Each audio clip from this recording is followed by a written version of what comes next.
Hello tout le monde, j'espère que vous allez bien et bienvenue dans cette vidéo hebdo. Alors, cette semaine, avant que je commence l'analyse du Bitcoin, je voudrais vous montrer ce chart et je voudrais vous poser la question de savoir est-ce que selon vous ce chart est bullish ou bearish? Est-ce que vous prendriez position si vous voyez ce genre de chart actuellement? Alors, je pense que certains d'entre vous l'ont remarqué, il s'agit du chart inversé du Bitcoin. Donc on peut voir, si on se dézoome un peu, ici tout ça c'est tout simplement le mouvement que l'on a connu l'année passée et puis la correction dans laquelle on se situe actuellement et ce depuis le début de l'année. Donc on peut voir ici les prix, vu que ce sont les prix inversés, moins 20 000 et en ce moment on se situe à moins 7 000 sur ce chart inversé du Bitcoin contre l'USD. Donc la question que je viens de vous poser, c'est est-ce que vous prendriez position en voyant ce chart et est-ce que selon vous ce chart il va continuer à monter ou bien il va descendre? Et puis aussi, qu'est-ce qui vous ferait prendre position éventuellement? Qu'est-ce qui vous ferait shorter ce chart? Qu'est-ce qui selon vous rendrait ce scénario plus ou moins bearish? Alors moi, honnêtement, mon avis là-dessus, c'est tout simplement que on peut voir ici qu'il y a clairement une résistance, que si on arrive à casser cette résistance et on a une espèce de formation de triangle ascendant qui se fait, pour le moment on n'est pas encore sorti d'affaire, on ne peut pas encore assurer un scénario bullish, mais une cassure, on va dire, de ce niveau-ci, avec peut-être un rebond sur cet oblique, sur ce support oblique, et une cassure donc de ce niveau permettrait d'aller beaucoup plus haut. Donc ça ce serait le scénario bullish, mais bon vu que c'est inversé ça nous crée un scénario bearish, mais donc ça c'est pour monter plus haut, il faudrait éventuellement voir un scénario de ce genre là. Maintenant qu'est-ce qui pourrait invalider ce scénario? On peut voir aussi ici qu'il y a une autre résistance qu'on vient de passer en dessous donc de ce support ici et que maintenant ça nous sert de résistance. Donc ça c'est quelque chose qui n'est pas très positif. Imaginons maintenant que l'on veuille shorter. Maintenant aussi qu'est-ce qui rendrait du coup ce scénario on va dire plus ou moins bullish, parce que pour le moment on peut voir qu'on est au sein d'un triangle ascendant. Qu'est-ce qui rendrait ce scénario bullish bearish? Eh bien très simplement on peut voir ici qu'on a la formation de ce triangle. Donc de ce triangle ascendant. Si maintenant on vient casser la structure et que l'on vient casser donc cet oblique, ce support oblique, éventuellement aussi casser cet ancien creux ici, eh ben on est certain que l'on est parti éventuellement pour un scénario bearish et qu'il est temps de shorter éventuellement. Donc si maintenant j'étais shorter sur le marché, qu'est-ce que je ferais? Bon, ici on peut voir qu'on est sur une résistance qui éventuellement on va continuer à évoluer au sein d'un range, mais qu'on a aussi un support oblique. Donc si maintenant moi je voulais shorter, eh ben, ce que je ferais c'est j'attendrais la cassure ici, un retest de cette résistance pour éventuellement faire quelque chose qui ressemblerait à ça. Et ici, sur le retest, je prendrai position pour éventuellement shorter cette action. Enfin, donc là c'est pas une action, mais le Bitcoin. Mais bon, ceci bien sûr, ce n'est pas le scénario qui nous intéresse parce que c'est un chart inversé. Donc moi, si je vous montre ceci, c'est simplement pour vous montrer ce qui pourrait me rendre totalement bullish sur le Bitcoin pour, on va dire, pas les semaines à venir, enfin si, les semaines à venir, voire les mois à venir. Ce que j'attends, c'est véritablement une cassure ici, on va dire, du niveau des 8200 $, voire éventuellement on pourrait créer une zone qui irait jusqu'aux 8400, 1500. Donc à ce niveau-là, une fois qu'on aura la cassure de cette zone et le retest aussi, je me sentirai beaucoup plus bullish que je ne le suis en ce moment, même si en ce moment on va dire que globalement, vu ce qui s'est passé sur les marchés cette semaine, je suis quand même très très positif sur le Bitcoin. Alors ça c'était une chose que je voulais vous montrer, c'était les scénarios d'invalidation ou de validation d'un scénario bullish ou bearish sur le chart inversé du Bitcoin, et on peut voir que pour le moment, vu qu'on est quand même en dessous de cette résistance ici, je dirais que c'est positif, que l'on pourrait éventuellement venir chercher ces niveaux-ci. Donc ce support ici aux alentours des... Bon, ce serait peut-être pas pour tout de suite, mais c'est une cible que je voudrais et qui me rendrait encore plus bullish, mais éventuellement regarder aussi par rapport à ces supports obliques on peut voir que en termes de temps, en termes de timing, ça pourrait plus ou moins correspondre. Donc dans tous les cas, il faut toujours surveiller cette zone. Autre chose dont je voulais vous parler, aujourd'hui nous sommes le 1er septembre, depuis quelques heures. C'est la rentrée, mais c'est pas pour ça que je veux vous en parler. On est le 1er septembre et il s'agit aussi de la clôture mensuelle. Et on peut voir, si on regarde maintenant le chart en mensuel, et que vous voyez ceci, donc lorsque vous faites du trading, essayez toujours de prendre l'unité de temps la plus grande qui soit. Le monthly, enfin le mensuel du coup, c'est vrai que je le sors très peu. Et je voudrais vous poser la question, ça vous fait penser à quoi aussi? Donc j'ai l'impression que je pose beaucoup de questions dans cette update. Mais honnêtement, on pourrait vraiment dire qu'il y a de quoi faire un cas pour...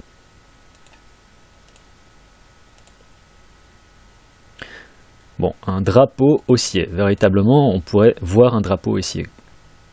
Donc, on peut voir ici aussi qu'on a une pin bar, et ça c'est quand même assez joli, c'est assez sympa à voir en termes de support, c'est-à-dire qu'on est venu chercher ces niveaux ici, mais qu'on a réussi à remonter, et en ce moment on est dans ce mois-ci, on est tout doucement en train de remonter.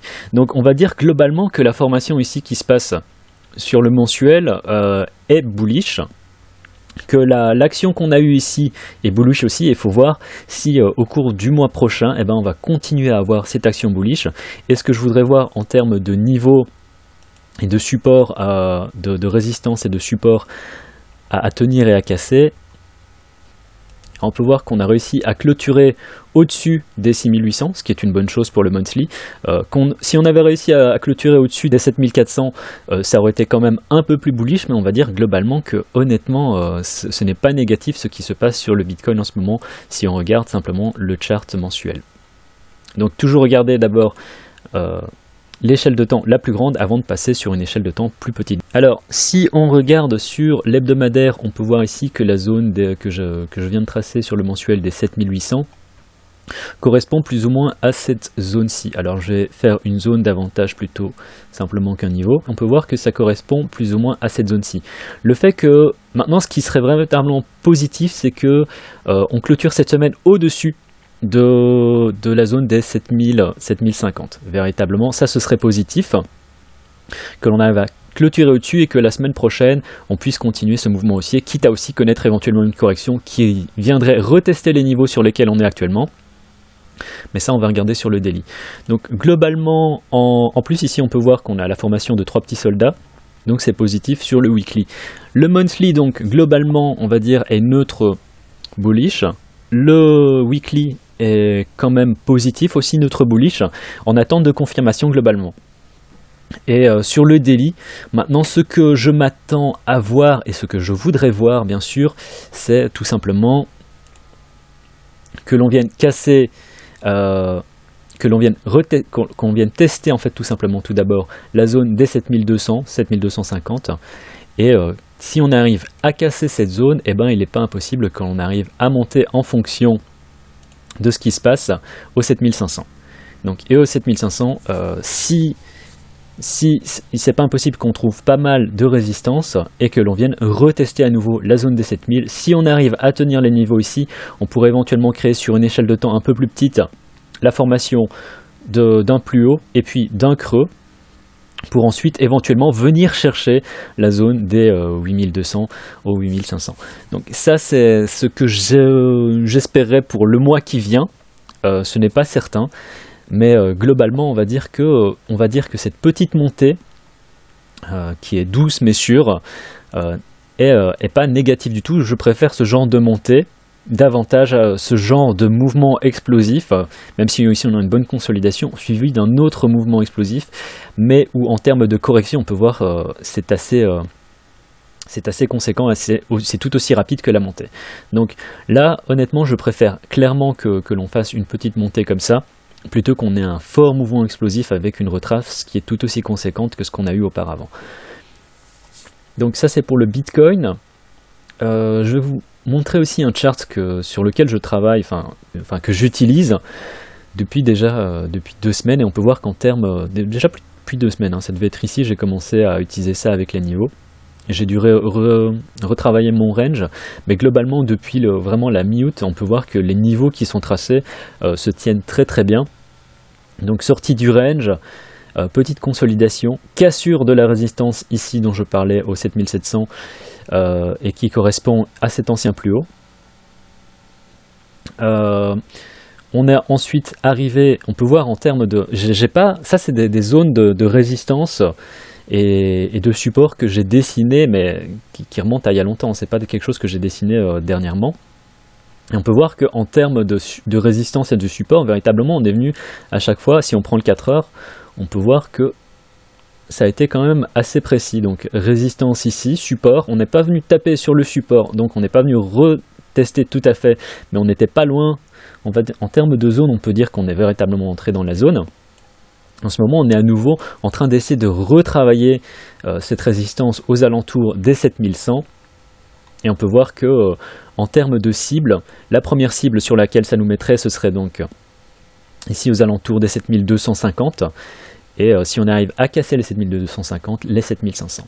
Donc on peut voir aussi ici, j'ai cette uptrend qui est dessinée en vert, en oblique, qui est toujours respectée. Et pour le moment, on a une structure de marché haussière. Donc il faut en profiter tant que ça dure. Après, bien sûr, ceci, c'est à prendre avec des pincettes. Si on vient casser en dessous du niveau des 7700, ce serait véritablement pas positif. Et il faut espérer aussi, si on a une correction qui est plus ample, qu'on ne vienne pas retracer en dessous des 6600 parce que ce serait un retour dans le range. Après un retour dans le range avec un faux breakdown et une remontée qui se fait tout aussi rapidement comme ce qui s'est passé ici, finalement c'était un faux breakout, même si ici on peut parler de manipulation de marché entre guillemets. Mais si on a ce genre de choses qui se passent et qu'on a une remontée au-dessus de ce range, on va l'étendre. Donc si on arrive à avoir une remontée ici au-dessus, ce serait quand même beaucoup plus positif. Mais en tout cas, en cas de retrace, la cassure de cette uptrend dans un premier temps, ce serait pas une bonne chose et j'ai pas envie de voir ça arriver. Je voudrais véritablement davantage que l'on continue éventuellement, qu'on ait une petite retrace, que l'on vienne travailler encore à nouveau. On peut voir ici qu'il y a une zone de support. Alors ça commence à devenir n'importe quoi ici. Je vais l'effacer. Parce que ça commence à devenir, on va utiliser ça comme zone. On peut voir que ça sert de zone de support aussi, on l'a travaillé une fois, on l'a travaillé deux fois, et on a également un support qui date d'ici. Donc véritablement on a encore un support au niveau des 6900, et ça ne me dérangerait pas de voir à nouveau une retrace au niveau des 6900, ce qui respecterait encore et toujours cette uptrend ici, que l'on vienne enfin retravailler encore cette résistance et qu'on vienne la casser. On peut voir qu'on l'a travaillé une fois, deux fois, trois fois, quatre fois, une cinquième fois, et on espère que la cinquième fois soit la bonne pour qu'en fait ensuite on vienne arriver aux alentours des 7250 et ensuite les 7500. Casser les 7500, ça me rendrait assez positif, même si pour le moment ça c'est la target que je me fixe, et aussi il faut se rappeler qu'on est au sein toujours de cette downtrend sur une échelle de temps beaucoup plus grande, et qu'en termes de cible, les 7500, si on arrive à les casser, il ne faut pas oublier qu'ici on est toujours on a toujours cette résistance oblique à casser, et ça me rend, on va dire, assez inquiet. Je voudrais que l'on casse véritablement cette résistance oblique pour être véritablement bullish. On va dire que pour le court terme, pour le moment, vu ce qui se passe, vu ce que le Bitcoin fait, on va dire que cette retrace ici, c'est une petite correction qui est tout à fait saine, c'est véritablement très positif. On peut voir aussi qu'il y a énormément d'alts cette semaine qui ont explosé, donc je suis globalement assez bullish sur ce qui se passe sur le Bitcoin et sur les crypto-monnaies en général. Donc les résistances à casser, les 7100 pour arriver aux 7250, puis les 7500. En dessous, on a ici une zone de résistance, une zone de support, aux 6900. En dessous de ça, ce sont les 7700 et les 6600. Donc, il faut dans tous les cas espérer que l'on tienne cette uptrend et que l'on continue à travailler les différentes résistances ici, que l'on arrive aux 7500. Donc voilà, à ce niveau-là, Bitcoin vraiment très très bon. Je regarde aussi ce qui se passe sur l'Ethereum. Alors l'Ethereum la semaine passée, je vous dis ah ce chart il ressemble à rien. Et vu qu'on a eu énormément de signaux de retournement de tendance sur les alts et sur un ensemble de charts déjà, je pense que ce qui va se passer, c'est que l'Ethereum va aussi continuer à remonter. Alors on peut voir ici qu'on est au sein de ce triangle symétrique. Une cassure de ce support oblique et avec un retest, ce serait véritablement très très positif et ce que je voudrais voir sur l'Ethereum. On peut voir Ethereum contre le Bitcoin. Bah voilà, en fait j'avais tracé, on a déjà cassé. Ah, je suis désolé, j'aurais voulu poster ça genre il y a quelques heures avant que la cassure arrive. Vous pouvez encore éventuellement prendre position sur ces niveaux. On peut voir qu'ici on n'a quand même pas encore passé au-dessus de ce support oblique. Donc pour le moment on va dire qu'il faut rester prudent. Après on est sur du 4 heures. Les volumes c'est pas trop ça non plus, hein. Les volumes sont pas exceptionnels. Donc on va dire que la cassure ici c'est fortement probable que l'on ait un retest au niveau de cet oblique. Donc je pense qu'un retest ici aux alentours des 403 n'est pas à exclure. Parce qu'on peut voir que le volume pour le moment c'est pas trop ça. Après il faut regarder en 1 heure aussi. Où est-ce que le volume a eu... Non, bah voilà, on peut voir qu'en termes de volume c'est pas énorme, donc un retest n'est pas exclu. Donc Ethereum à surveiller pour éventuellement un retournement de tendance. Et enfin, on peut voir que ça s'est déjà passé sur le Bitcoin. C'est en train de se passer sur le Bitcoin, pour le moment c'est pas sûr. Mais ça s'est déjà passé sur pas mal d'alt et je pense que pas mal d'alt ont déjà trouvé leur bottom. Alors est-ce que... Pour revenir au Bitcoin vite fait, est-ce que du coup les 5005 ici, c'est les 5008, 5007 c'est le bottom? C'est difficile à dire, pour le moment je dirais que oui. Ceci dit, si on continue maintenant, il n'est pas impossible que sur le Bitcoin vienne continuer à descendre et que l'on vienne à nouveau retester ces zones. Et si on reteste ces zones, comme je l'avais déjà dit ici et ici à l'époque, pour moi... ça ne devrait pas tenir davantage. On a eu énormément de support, donc ça s'est très très bien passé. Et si on a un retournement de tendance maintenant, bah, ce serait idéal. Surveillez également le Litecoin. Alors, les grosses capitalisations telles que Bitcoin, Ethereum, Ripple, il faut, je pense, les surveiller. Alors, je parle du Litecoin, ça fait longtemps que j'en ai pas parlé aussi, mais on peut voir ici formation d'un double bottom. Retest donc de la zone de cassure, remontée, et on peut voir aussi ici qu'en termes de volume, on a un gros gap de volume, c'est-à-dire que c'est passé très très vite. Donc si on arrive à passer ici au-dessus, je pense qu'il n'est pas impossible que l'on arrive au cours de cette semaine ou de la semaine prochaine à un Litecoin qui revient aux alentours des 72 $. Attendez éventuellement un retest, parce que là on peut voir que sur le 4 heures on arrive sur des zones, je pense que sur le 1 heure et sur le 4 heures, on arrive sur des zones quand même de survente, donc prudence. Ça ne veut pas dire qu'on ne peut pas continuer à monter, mais je pense qu'on va avoir à un moment ou un autre un retest qui devrait arriver aux alentours des 61 $. Neo aussi très très bon, on peut voir ici qu'on avait une grosse montée, on a eu une petite correction qui avait duré assez longtemps. Remonter à nouveau vers cet ancien sommet que l'on a cassé, on essaye à nouveau de casser. Pour moi la cible sur Neo, c'est les 25 $, tout simplement. VeChain, j'en avais parlé, mais globalement, je ne vais pas tous les faire, mais VeChain, là encore, même chose. Ici, je vous avais parlé la semaine passée de cette cassure, je vous avais dit ne prenez pas position là-dessus, attendez éventuellement un retest. On peut voir qu'on est... Voilà, on peut voir que le retest s'est fait vraiment, on est venu taper le haut de la zone et on est remonté. Ici on a encore une petite résistance à casser, on est en train de la casser. Et comme je vous l'avais dit la semaine passée, pour moi la target sur VeChain dans un premier temps, c'est tout simplement les 205. ICX, alors je vais juste faire Icon et puis je vais arrêter.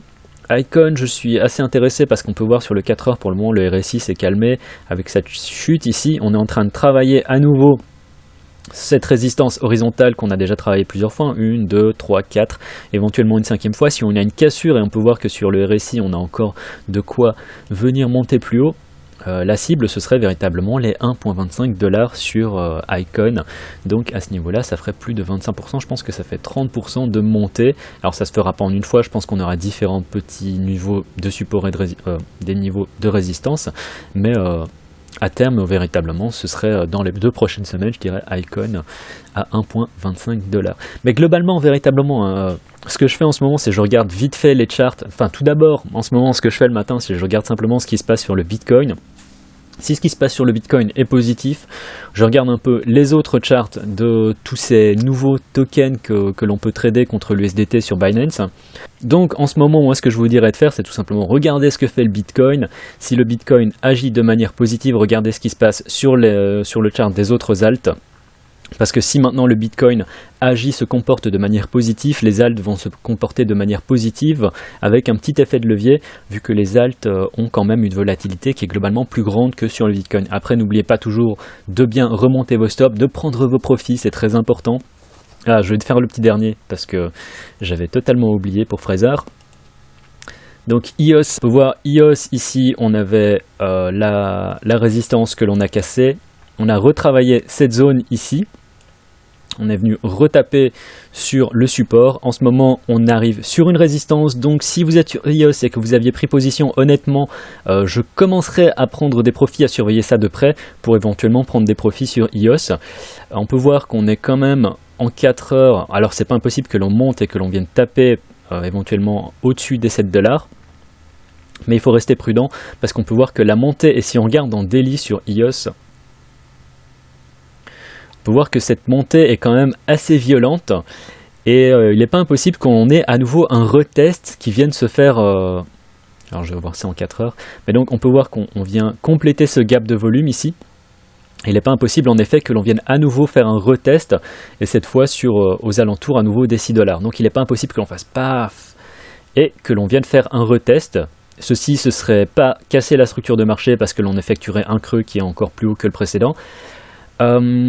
Donc méfiant sur EOS, pour le moment je ne prendrai pas position là-dessus, il n'est pas impossible que l'on monte aux alentours des 7 $, que l'on ait ensuite une correction qui vienne à nouveau nous emmener aux alentours des, mettons, 6,40, entre les 6,40 et les 6 $ en fonction d'où est-ce qu'on monte. Donc moi je serai assez prudent sur EOS si vous êtes en position, je commencerai à regarder pour prendre des profits. Et en fonction de ce qui se passe, je pense qu'on va inévitablement, à un moment ou à un autre, avoir une correction. Alors peut-être qu'on va consolider ici, ce serait positif, une consolidation est montée au-dessus. Mais moi, tel que je vois les choses en ce moment, je pense qu'on va avoir une montée et une correction qui va à nouveau revenir nous faire revisiter les niveaux ici. On peut voir aussi ici que c'est quand même une résistance assez importante.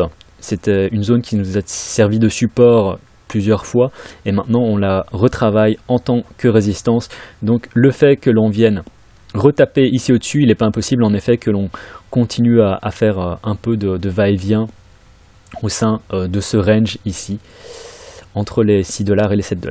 Donc ça c'est mon avis personnel, je peux tout à fait me tromper, mais c'est comme ça que je vois les choses. Donc voilà, je ne vais pas parler de davantage d'alt vu que je pense que j'ai déjà parlé pendant assez longtemps. Et je voudrais encore vous parler vite fait du groupe A+ Signal.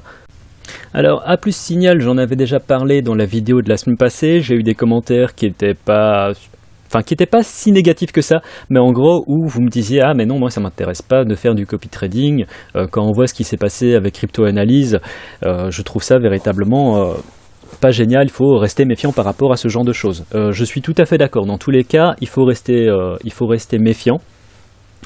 Et oui, ce qui s'est passé avec Crypto Analyse, c'est véritablement dommageable pour la cryptosphère française du moins, parce que ça donne véritablement une mauvaise image des crypto-monnaies, et je trouve ça assez dommageable. Après voilà, il se passe ce qui se passe, il y a des gens qui ont été investi, enfin il y a des personnalités telles que Asher, on l'aime ou on l'aime pas, mais on va dire que son image s'en retrouve un peu détériorée. Il y a des gens qui faisaient partie de l'équipe Crypto Analyse qui n'ont pas été payés. Enfin je comprends tout à fait qu'il y a une énorme méfiance par rapport à ce genre de groupe. J'ai eu aussi un commentaire qui dit ouais mais en fait si tu fais cette vidéo c'est parce que tu peux avoir un accès à vie avec ce groupe si tu arrives à... Alors il faut que je trouve à affilier 4 personnes. Voilà. Si vous affiliez 4 personnes et qu'elles deviennent VIP pour au moins un mois, eh ben, vous aurez un abonnement à vie auprès de ce groupe de Signal. Après, je n'en ai pas parlé dans la vidéo de la semaine passée parce que je considérais que c'était pas forcément important.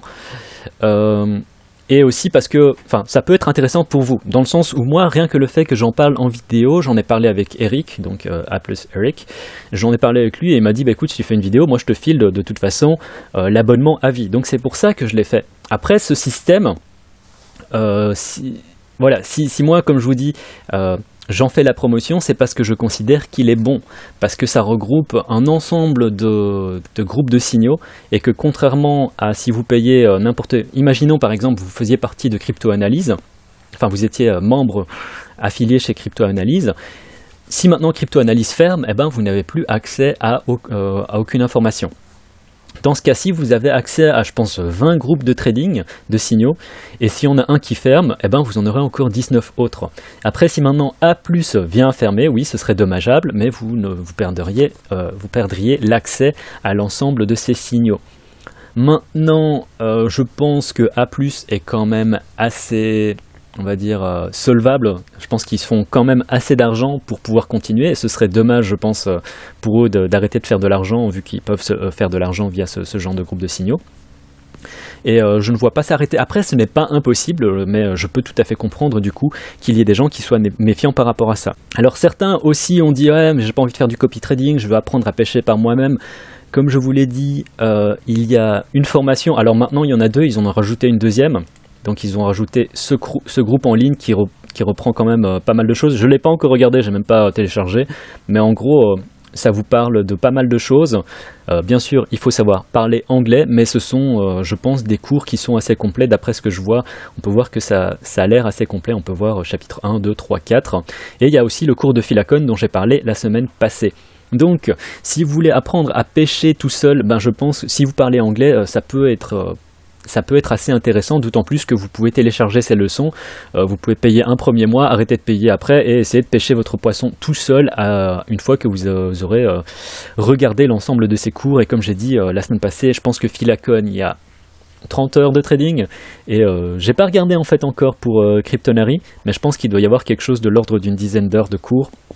Et si vous regardez ces 40 heures de cours de trading, je pense que vous aurez déjà une bonne base pour commencer quelque part. Après, dans tous les cas, je pense qu'un cours c'est une chose, et l'expérience, faire du paper trading, c'est quelque chose d'assez important aussi. Après voilà, moi je vous fais la présentation comme ça, libre à vous de vous inscrire ou non. Comme je l'ai dit la semaine passée, vous pouvez vous inscrire sans payer l'abonnement et simplement en suivant les calls gratuits, simplement vous faire une idée. Si vous êtes intéressé ensuite, contacter Eric et lui dire est-ce que ce serait possible de tester le premium pendant 2 ou 3 jours, et normalement il vous donnera accès pendant 2 ou 3 jours à tous les signaux, et ça vous permettra de vous faire une meilleure idée. En aucun cas je ne vous force à utiliser ce genre de groupe de signaux. C'est simplement que personnellement je l'utilise maintenant, ça me simplifie énormément la vie. Je regarde simplement les différents signaux, je regarde s'il y a des setups qui correspondent à ma manière de trader, parce que je ne vais pas commencer à trader tous les setups qu'il me propose, parce qu'il y en a énormément, il y en a vraiment trop, et en fonction je prends des positions. Et honnêtement, depuis que j'utilise ça, ma vie s'en est retrouvée simplifiée, et même si je payais $120 le bot, honnêtement cette semaine a été assez particulière, parce que je suis certain que j'aurais rentabilisé le bot rien que sur cette semaine. Alors c'est pas un bot pardon, mais les signaux, j'aurais rentabilisé les signaux, donc le prix de ce groupe, rien qu'avec cette semaine, parce qu'il y a eu des trades véritablement qui étaient assez conséquents. En plus de ça, ils ont 2 bots. Alors un premier bot, c'est tout simplement tout ce qui est listing. Donc une fois qu'il y a par exemple quelque chose qui est listé quelque part, comme par exemple Doge qui est listé maintenant sur Poloniex, eh ben il l'annonce. Alors Doge dernièrement a pas mal pumpé, c'était pour tous ceux qui sont sur Bittrex et qui holdaient du Doge, eh ben félicitations à vous. On peut voir SC, Xerex, Lisk, tout ça ce sont des choses qui sont maintenant par exemple listées sur Poloniex, et parfois lorsqu'il y a des nouveaux, par exemple ici on peut voir Walton Chain est listé sur Bitum. Alors Bitum c'est un échange coréen, généralement quand il y a des nouvelles choses qui sont listées sur des échanges coréens, ils ont tendance à pumper. Walton je pense cette semaine a fait 20%, voire peut-être 30%, ça a été véritablement une grosse folie. Et quand vous avez ce genre d'annonce qui est faite avant que tout le monde soit au courant, bah ça vous permet éventuellement de prendre une position et de rider une tendance qui s'enclenche, parce que c'est listé sur tel ou tel échange. Et un deuxième bot qu'ils ont, c'est les bounce bots. Alors on peut voir que à chaque fois qu'il y a un bounce intéressant qui peut se mettre en place, eh ben vous avez une petite notif. Alors ça va très très vite, personnellement je trouve pas super, enfin je l'ai jamais utilisé en fait, parce que j'arrive toujours trop tard, je suis les signaux le matin et éventuellement je regarde aussi le soir, mais on va dire que c'est davantage pour une routine matinale, et je regarde pas forcément les signaux que propose ce bot, mais ça fait partie des offres supplémentaires par rapport à ce que peut offrir A+ Signal. Donc il y a des cours, il y a les signaux de, je pense, d'une vingtaine de groupes, il y a des bots, il y a leurs propres signaux. Ils ont aussi différentes choses, si vous parlez anglais comme toujours, qui vous permettent d'en savoir plus sur la blockchain et les crypto-monnaies en général. Il y a le VIP, et puis aussi il y a les signaux qui sont gratuits. Il y a également, vous pouvez regarder, hein, il y a des témoignages, donc à ce niveau-là, n'hésitez pas à regarder les différents témoignages aussi, et ça vous permettra de vous faire une idée. Après, comme toujours, moi je ne force personne, je tiens à être totalement transparent. Oui, j'ai maintenant un abonnement à vie, simplement parce que je vous ai présenté A+ Signal lors de la précédente vidéo. J'en parle encore maintenant, parce que je tiens à clarifier les choses. Alors pour être totalement transparent, je touche aussi une petite commission en affiliation, mais c'est vraiment ridicule. Si je vous parle de ça, c'était davantage pour avoir mon accès à vie que pour essayer de faire de l'argent via l'affiliation. De toute façon, globalement, la monétisation de la chaîne, c'est pas trop ça, mais je tiens à être transparent. Donc aussi, une dernière chose dont je voulais vous parler, parce qu'apparemment c'était pas très clair, c'est que si jamais vous êtes intéressé, eh ben, tout ce que vous avez à faire, c'est tout simplement de cliquer sur le lien, de vous rendre sur aplussignal.com. Vous avez Package ici, vous payez et vous pouvez appliquer le coupon qui est dans la description, qui doit s'appeler Cryptograph 10 off, quelque chose comme ça. Et vous aurez 10% de réduction si jamais vous êtes intéressé. Donc voilà, c'est tout pour la vidéo de cette semaine. Si vous avez apprécié le contenu, eh ben, n'hésitez pas à me mettre un pouce en l'air. Si vous n'êtes toujours pas convaincu par A+ Signal, eh ben, il n'y a aucun problème véritablement, je ne force personne. Moi je vous fais simplement une présentation. Et comme je vous l'ai dit, de toute façon, il y a aussi une version gratuite, donc n'hésitez pas à regarder si vous n'hésitez pas à tester la version gratuite, voire l'offre d'essai également qui est gratuite. Si vous avez des questions, mettez-moi ça dans les commentaires. S'il y a des cryptos éventuellement que vous voulez que je regarde la semaine prochaine, mettez-moi ça aussi dans les commentaires, vu qu'il y a quand même pas mal de choses, pas mal d'actions qui se passent et que c'est assez positif. C'était le cryptographe. Tchuss.